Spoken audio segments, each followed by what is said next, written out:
Amen. Ang pagpapala ng ating Panginoong Jesucristo at ang pag-ibig ng Diyos Ama at ang pakikipagkaisa ng Espiritu Santo naway sumainyong lahat. At sumainyo rin. Mga minamahal na mga kapatid sa ating Panginoong Jesucristo, sa pagdiriwang po natin ng banal na misa, papurihan natin at pasalamatan ng Panginoong Diyos sa mga biyaya niyang pinagkaloob sa ating lahat. Sa biyaya ng ating buhay, sa biyaya ng ating pamilya, sa biyaya ng ating komunidad at ating pananampalataya. Taas natin sa misang ito ang ating mga panalangin sa ating Panginoon sa pamamagitan ng ating mga banal, si San Padre Pio.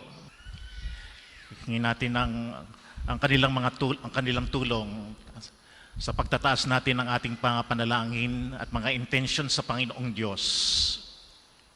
At taas natin din ang ating iba pang mga personal na mga panalangin. At upang tayo ngayon ay maging marapat gumanap sa pagdiriwang, ating pong aminin at pagsisihan ang ating mga kasalanan sa Diyos at sa ating kapwa.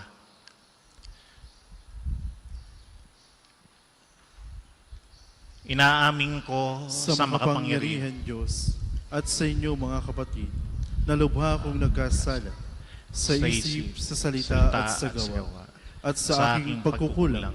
Kaya sinasamo ko sa mahal na Birheng Maria, sa lahat ng mga anghel at mga banal, at sa inyong mga kapatid, na ako'y panalangin sa Panginoong ating Diyos. Kawan tayo ng mapangyarihang Diyos, patawarin tayo sa ating mga kasalanan at patnubayan tayo sa buhay na walang hanggan. Amen.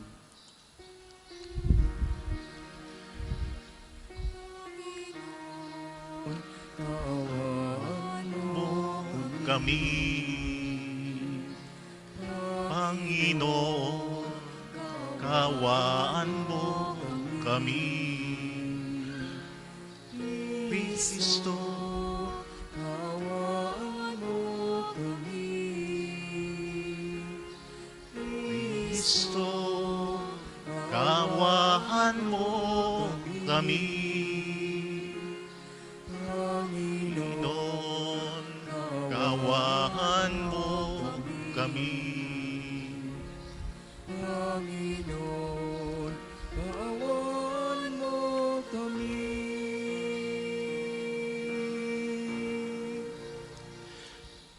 Manalangin tayo.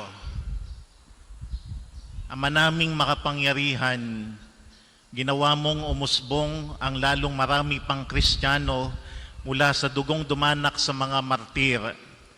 Pagkaloob mo ang iyong pinagpupunlaang simbahan ay masaganang mapag-anihan mula sa dugong dumanak dito na galing kina San Carlos at mga kasama sa pamamagitan ni Jesucristo kasama ng Espiritu Santo magpasawalang hanggan. Amen. Pagbasa mula sa ikalawang sulat ni Apostol San Pedro. Mga pinakamamahal, mapuspos nawa kayo ng pagpapala at kapayapaan ng Diyos dahil sa inyong pagkakilala sa Kanya at sa ating Panginoong Hesus. Tinanggap natin sa pamamagitan ng Kanyang kapangyarihan ang lahat ng bagay na magtuturo sa atin upang mamuhay ng tapat sa Diyos. Ito'y dahil sa ating pagkakilala kay Hesus na siya ring tumawag sa atin upang bahaginan ng Kanyang karangalan at kapangyarihan. Sa pamamagitan nito, nangako siya ng mga bagay na mahalaga upang makaiwas kayo sa mapanirang simboyo ng kahalayang umiiral sa mundong ito at makahati sa Kanyang kalikasan bilang Diyos. Dahil dito, sikapin ninyong idagdag sa inyong pananampalataya ang kabutihang asal. Sa kabutihang asal ang kaalaman. Sa kaalaman ang pagsupil sa sarili. Sa pagsupil sa sarili ang katatagan. Sa katatagan ang kabanalan. Sa kabanalan ang pagmamalasakit sa kapatid. At sa pagmamalasakit ang pag-ibig. Ang salita ng Diyos. Salamat sa Diyos. Ang tugon po sa salmo, Diyos kong tapat at totoo, ikaw lang ang pag-asa ko. Diyos kong tapat at totoo, ikaw lang ang pag-asa ko. Siyang naghahangad ng pagkupkop ng kataas-taasan, at nananatili sa kalinga niyong makapangyarihan, makapagsasabi sa kanyang Panginoon, Muog katahanan, ikaw ang aking Diyos, ang Diyos na tangi kong pinagtiwalaan. Diyos kong tapat at totoo, ikaw lang ang pag-asa ko. Ang sabi ng Diyos, aking ililigtas ang tapat sa akin, at iingatan ko ang sinamang taong ako'y kikilanlin.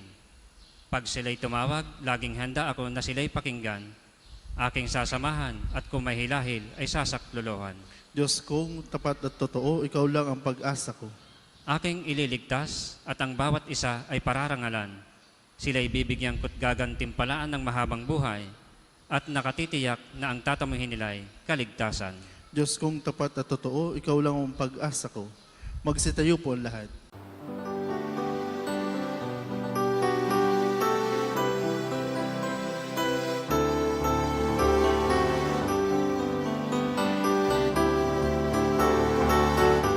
Hallelujah, hallelujah, hallelujah, hallelujah, hallelujah,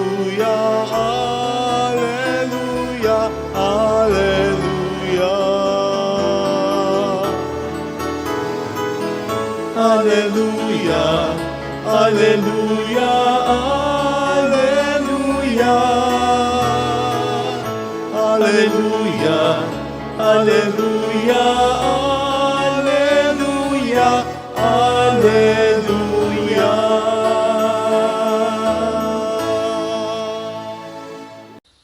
Sumainyo ang Panginoon. At sumainyo rin. Ang mabuting balita ng Panginoon ayon kay San Marcos. Papuri sa iyo, Panginoon.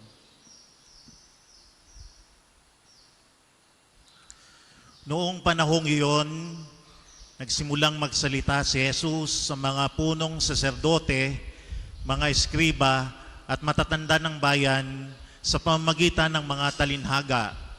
Sinabi niya, may isang taong nagtanim ng ubas sa kanyang bukid at binakuran niya ito. Humukay siya ng pisaan ng ubas at nagtayo ng isang mataas na bantayan. Pagkatapos, iniwan niya ang ubasan sa mga kasama at siya'y nagtungo sa ibang lupain. Nang dumating ang panahon ng pitasan, pinapunta niya ang isa niyang utusan upang kunin sa mga kasama ang kanyang kaparte. Ngunit sinunggaban ng mga kasama ang utusan at ang binugbog at pinauwing walang dala.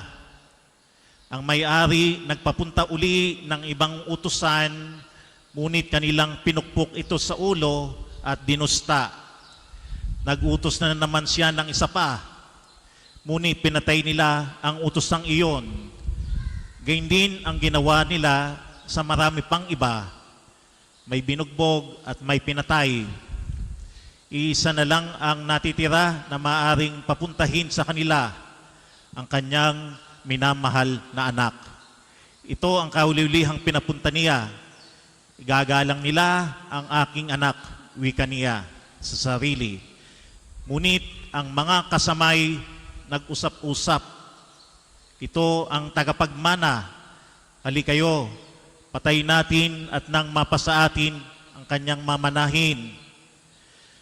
Kaya sinunggaban siya, pinatay at tinapon sa labas ng ubasan.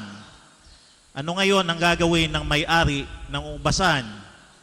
Paroroon siya at papatayin ang mga kasamang iyon at ang ubasay ibibigay sa iba. Hindi pa ba ninyo nababasa ang nasasaad sa kasulatan? Ang batong tinakwil ng mga tagapagtayo ng bahay ay siyang naging batong panulukan. Ginawa ito ng Panginoon at ito'y kahanga-hanga. Tinangka ng mga pinuno ng mga Hudiyo na dakpin si Jesus sapagkat nahalata nilang sila ang pinatatamaan sa talinhagang ito. Ngunit takot naman sila sa mga tao kaya hindi nila siya inano at sila'y umalis. Mga kapatid, ang mabuting balita ng Panginoon. Pinupuri ka namin, Panginoong Hesukristo. Gandang tanghali po sa inyong lahat, no?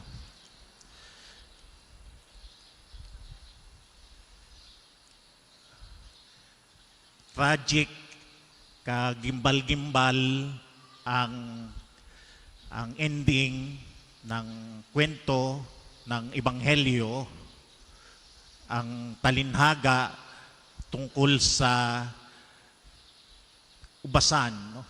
Mayroong isang may-ari na may-ari ng ubasan na meron siyang kinuhang mga kasama na magtatabaho dito sa kanyang bukid. At bilang may-ari, hindi pinagkatiwalaan niya ang mga kasamang iyon, no? Pero ang ginawa ng mga kasama ay masama, no? No? Dahil sinaktan at binugbog at pinatay pa yung mga taong inutusan ng may-ari ng ubasan para kunin sa mga kasama ang kaparte ng kanyang anin sa bukid. Kaya sinabi ko po na tragic, no? Kagimbal-gimbal ang pangyayari, no?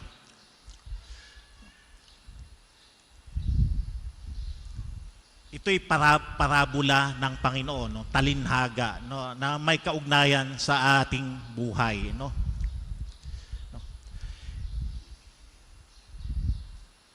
Yung mga kasama, ang Diyos ang may-ari ng ubasan, no?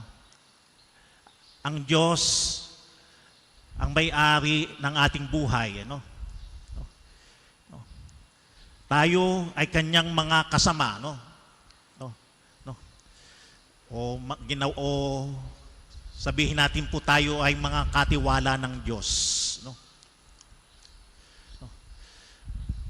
Ang lahat talaga naman ng nasa sa atin, yung buhay po natin, yung kalusugan mo, yung talino mo, at anumang pag-aari mo, your possessions, your intelligence, even your family, everything that belongs to you, do not really belong to you because it belongs to God. Lahat naman ang lahat namang ito, lahat ng mga nasa sa atin, ay pag-aari ng Diyos. Tayo ay mga katiwala lamang ng Diyos. O caretaker o stewards, no?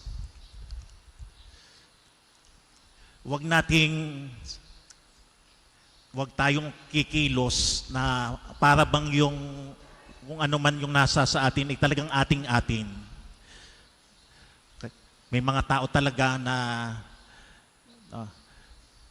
akala niya ang lahat ay kanya. Nagiging greedy, nagiging gahaman.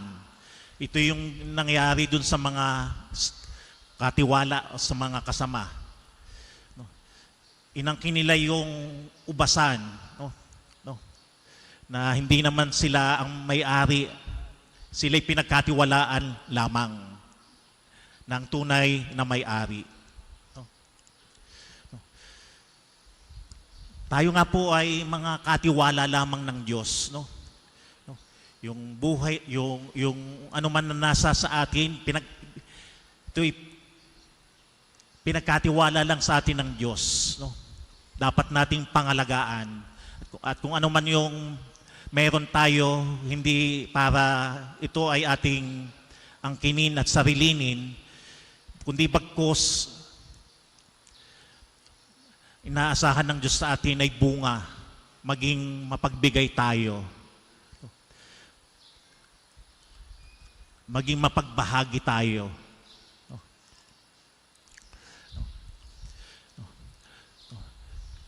Gamitin natin ang mga ipinagkatiwala ng Diyos sa atin ng mga biyaya para hindi lang tayo ang dapat lumago, kundi ang ating kapwa din. No? No? No? No?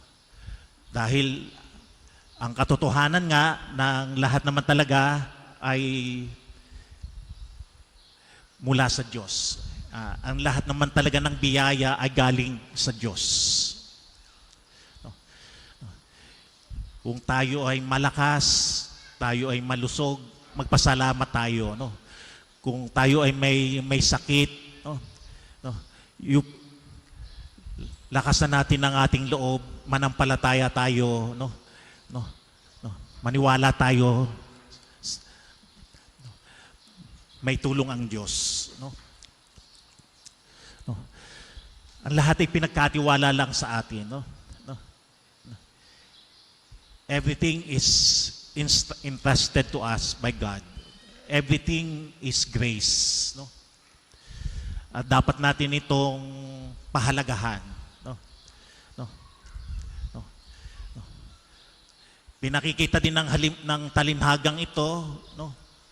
Ang Diyos ay mapagpasensya, no? No? Naghihintay siya sa atin, no? Upang tayo ay lumago, no? No? No? Upang tayo ay magbago o maituwid natin ang mali nating mga ginagawa o mali nating pag-iisip, no? God is patient, no? Aside from being God is generous and God is love, God is patient, no? No.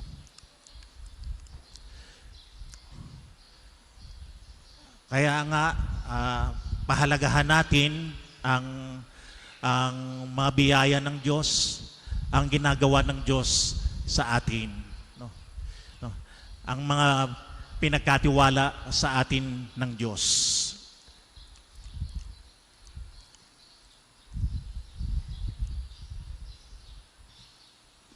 Para po Biyayang nagmula sa pagpapala mo.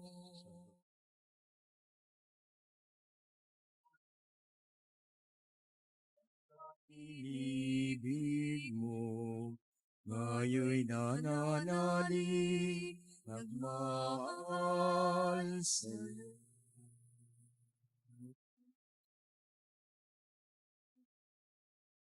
Bawat puso, pagkat inibig mo, ngayon nananalig, nagmamahal sa'yo.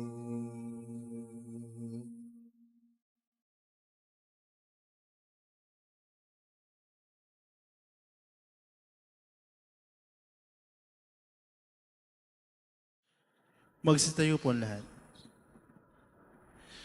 Manalangin kayo mga kapatid upang ating paghahagin ng ating mga panalangin ay kalugdan ng Diyos amang makapangyarihan. Tanggapin nawa ng Panginoon itong paghahayin sa iyong mga kamay, sa kapurihan niya at karangalan sa ating kapakinabangan at sa buong sambayanayang banal. Ama naming lumikha, kaming naghahayin ng mga alay, ay nagsusumamo na maganap nawa namin ang paglilingkod na ito, katulad ng mga martir na ginawaran mo ng kakayanan na mamatay kaysa ikaw ay talikdan. Kami naway makapaghandog na may kaloobang nakatalaga sa iyo sa pamagitan ni Jesucristo, kasama ng Espiritu Santo, magpasawalang hanggan. Amen. Sumainyo ang Panginoon. At sumain niyo rin. Itaas sa Diyos ang inyong puso at diwa. Tinasa namin sa Panginoon. Pasalamatan natin ang Panginoong ating Diyos. Marapat na siya'y pasalamatan. Ama naming makapangyarihan, tunay ngang marapat na ikaw ay aming pasalamatan. Ngayong aming kagalakan na sina San Carlos Luanga at mga kasama na martir ay parangalan. Sila'y kapanalig naming may paninindigan na ikaw ay pahayag kahit sila'y mamatay, sapagkat minarapat mong kanilang matularan ng iyong anak na naghagi ng sariling buhay. Tulad ng naganap sa iyong anak, ang dugo ng mga martir ay dumanak hindi dahil sa katatagang likas, kundi dahil sa iyong bigay na lakas. Kaya kaisa ng mga anghel na nagsisiawit ng papuri sa iyo na walang humpay sa kalangitan, kami nagbubunyi sa iyong kadakilaan.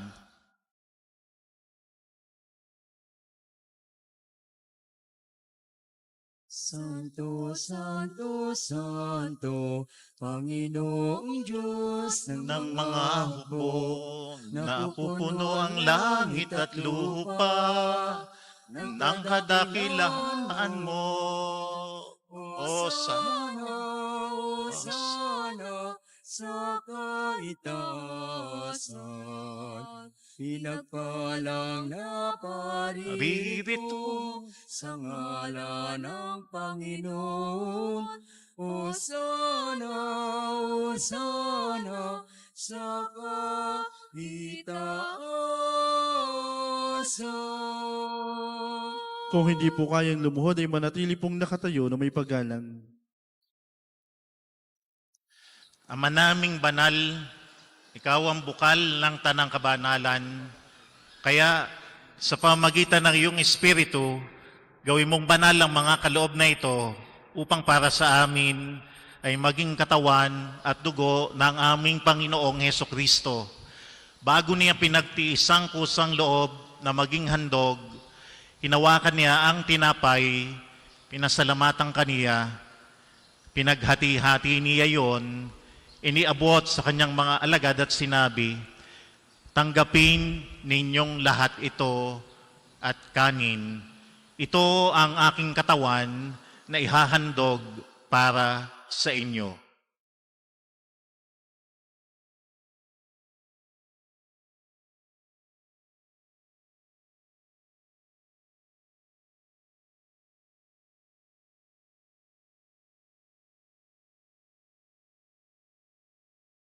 Gayun din naman, nung matapos ang hapunan, nawakan niya ang kalis, muli kaniyang pinasalamatan, inabot niya ang kalis sa kanyang mga alagad at sinabi, tanggapin ninyong lahat ito at inumin, ito ang kalis ng aking dugo, ng bago at walang hanggang tipan, ang aking dugo na ibubuhos para sa inyo at para sa lahat, sa ikapagpapatawad ng mga kasalanan.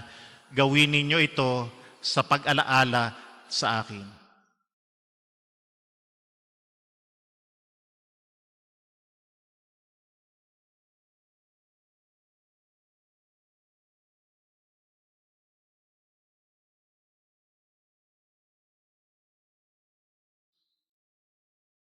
Ipagmunyi natin ang misteryo ng pananampalataya. Si Kristo'y namatay, si Kristo'y nabuhay, si Kristo'y babalik sa wakas ng panahon.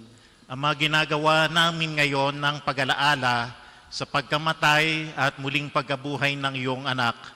Kaya iniaalay namin sa iyo ang tinapay na nagbibigay buhay at ang kalis na nagkakaloob ng kaligtasan. Kami nagpapasalamat dahil kami yung minarapat na tumayo sa harap mo para maglingkod sa iyo. Sinasamo namin kaming magsasalo-salo sa katawan at dugo ni Kristo ay mabuklod sa pagkakaisa sa pamagitan ng Espiritu Santo. Alalahanin mo rin ang mga kapatid naming nahimlay na may pag-asang sila'y muling mabubuhay, gayon din ang lahat ng mga pumanaw. Kaawaan mo sila at patuloyin sa iyong kaliwanagan. Kaawaan mo at pagindapating kaming lahat na makasalo sa iyong buhay na walang wakas. Kaysa ng mahal na Berheng Maria, Ina ng Diyos, ang kanyang kabiyak na puso, si San Jose, ang mga apostol, mga banal, si Santo Padre Pio, si San Carlos Luanga at mga kasamang martir na ating ginugunita sa araw na ito. At lahat ng iyong mga banal sa langit, sila na nabuhay dito sa daigdig ng kalugod-lugod sa iyo, may pagdiwang nawa namin ng pagpupuri sa ikararangal mo sa pamagitan ng iyong anak na aming Panginoong Hesukristo.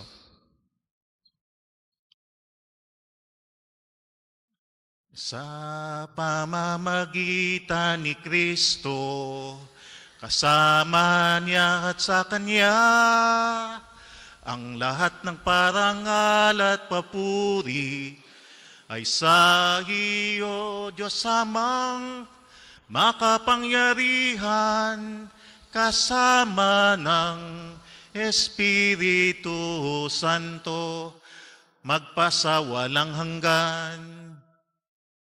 Amen.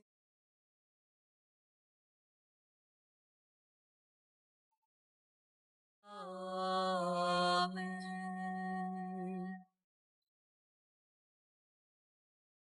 Sa tagubiling na nakagagaling na utos at turo ng Panginoon natin at Diyos, ipahayag po natin ng lakas loob ang Ama namin.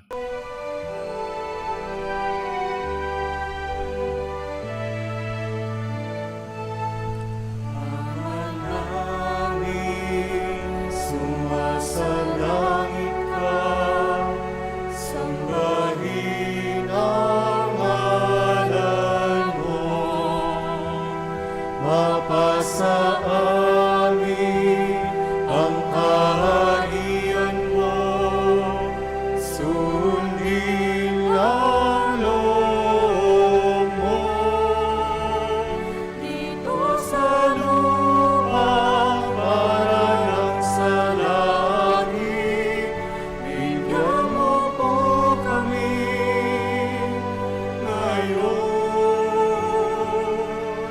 ng aming kakanin sa araw-araw at pagnawarin mo kami sa aming mga sala para ng pagpapatawad namin sa nagkakasala sa amin. At huwag mo kaming ipahintulot sa gusto, pagyadyan mo kami sa lahat ng masama. Nihiling namin, kami ay iadya sa lahat ng masama, pagkalooban ng kapayapaan araw-araw, iligtas sa kasalanan at ilayo sa lahat ng kapahamakan, samantalang aming pinananabikan ang dakilang araw ng pagpapahayag ng tagapagligtas naming si Hesukristo. Sapagkat iyo ang kaharian at ang kapangyarihan at ang kapurihan magpakailanman. Amen. Panginoong Hesukristo, sinabi mo sa iyong mga apostol, kapayapaan ang iniiwan ko sa inyo, ang aking kapayapaan ang binibigay ko sa inyo. Tunghayan mo ang aming pananampalataya at huwag ang aming pagkakasala. Pagkalooban mo kami ng kapayapaan at pagkakaisa ayon sa iyong kalooban, kasama ng Espiritu Santo, magpasawalang hanggan. Amen. Ang kapayapaan ng Panginoon naway laging sumainyo. At sumainyo rin. Magbigayan po kayo ng kapayapaan ni Kristo sa bawat isa. Peace be with you. Kordero ng Diyos na nag-aalis sa mga kasalanan sa libutan, maawa ka sa amin. Kordero ng Diyos na nag-aalis sa mga kasalanan sa libutan, maawa ka sa amin. Kordero ng Diyos na nag-aalis sa mga kasalanan sa libutan, ipagkaloob mo sa amin ng kapayapaan. Kung hindi po kayang lumuhod, ay manatiling nakatayo na may paggalang.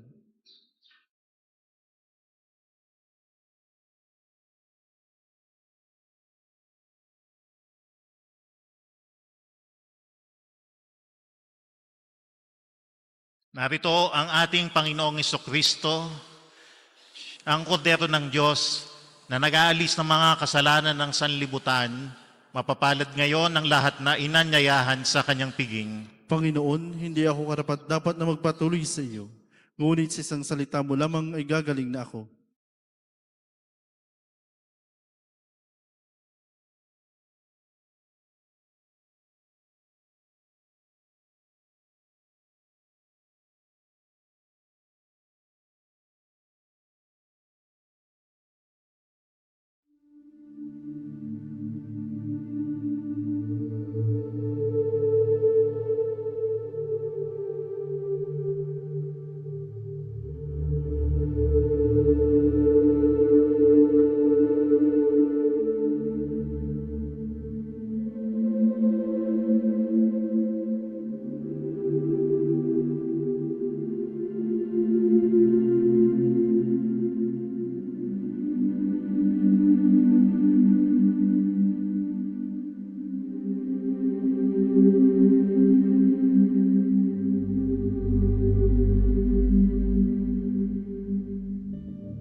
Manalangin tayo. Ama naming mapagmahal, ngayong napagsaluhan na namin ang banal na pakikinabang sa pagunita sa mga martir na hindi naigupo ng kamatayan, kami nagsusumamo na ang nagdulot sa kanila ng paninindigang magtiis ay magbigay dinawa sa amin ng pananampalataya at pag-ibig sa gitna ng mga dapat pagtiisan dito sa daigdig sa pamamagitan ni Jesucristo kasama ng Espiritu Santo magpasawalang hanggan. Amen. Panalangin ng pagtitiwala kay Santo Padre Pio. Padre Pio, taga Petralcina, mongheng banal, pintakasing santo ng milenyong kasalukuyan, gabay namin sa pagtahak sa landasing makalangit, takbuhan sa pangangailangan, huwaran ng pagtitiis. Sa iyo namin inilalapit aming mga kagipitan. Sa iyo po ibinibilin kalusugan at kabuhayan.